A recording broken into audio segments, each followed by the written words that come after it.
அனைத்து ஆத்ம ஜீவன்களுக்கு நமஸ்காரம்.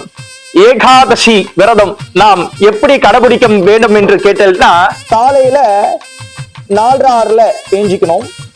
4:30 ஏஞ்சிட்டு 4:30 நம்ம சுவாமிகிட்ட நாமாவளிய சொல்லணும்.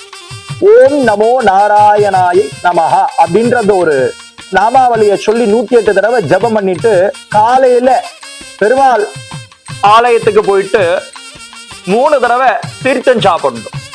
தீர்த்தம் சாப்பிட்டுட்டு அந்த விரதத்தை கடைபிடிக்கணும். அந்த விரதத்தையே நம்ம ஸ்டார்ட் பண்றதா கணக்கு. காலையில நம்மளுக்கு ஆகாரங்கள் எதுவுமே இருக்கக்கூடாது. அதே மாதிரி மதியானம் பார்த்தேன்னா பழம், பால், அத வாழைப்பழம்ன்றது ஒண்ணுதான் சாப்பிடணும்.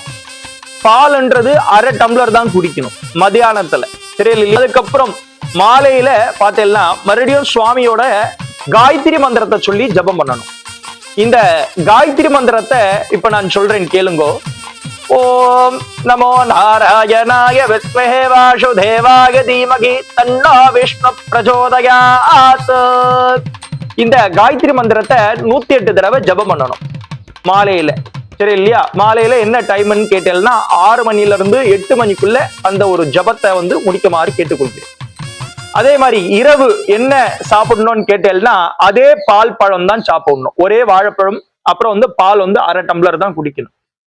மறுநாள் காலையில அதே மாதிரி படுக்கும் பொழுது பார்த்தேன்னா இந்த பெட்ல எல்லாம் படுக்க கூடாது. வெறும் தரையில பெட்ஷீட் எதனாச்சும் போட்டுட்டுதான், அதுக்கு மேல தலகாணி கூட போடக்கூடாது. பெட்ஷீட் தான் போடணும். வெறும் தரையில பெட்ஷீட் தான் போட்டுட்டு அதுலதான் படுக்கணும்.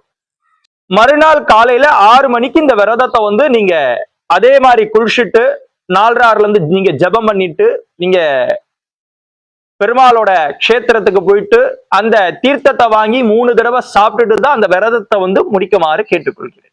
இதுதான் ஏகாதசியோட விரதத்துக்கான பலன். ஹரிகிவோம்.